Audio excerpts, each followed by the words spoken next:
ইডলি খাওয়ার পর আমি জাস্ট চিন্তা করছিলাম, ভাই রে ভাই, কেন আমি এটা খেতে গেলাম। সিরিয়াসলি, অ্যাকচুয়ালি হচ্ছে ইন্ডিয়াতে যাওয়া হয়েছে আমার বহুবার।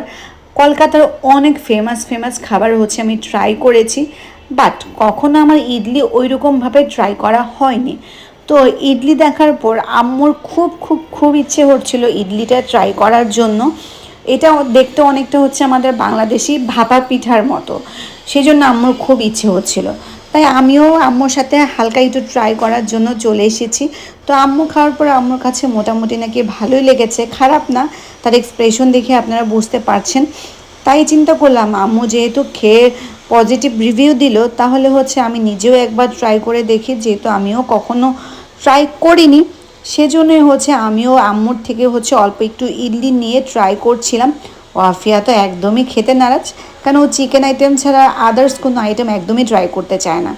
বাট ফার্স্ট বাইট দেওয়ার পরে আমার এক্সপ্রেশন ছিল, এটা কি খেলাম। অ্যাকচুয়ালি হচ্ছে আমার কাছে পার্সোনালি ইডলি তেমন একটা বেশি পছন্দ হয়নি, এটার মধ্যে লবণ কম লেগেছে।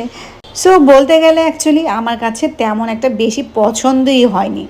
বাট তোমাদের কার কার কাছে ইডলি পছন্দ বলো তো, কমেন্ট করে দ্রুত জানাও।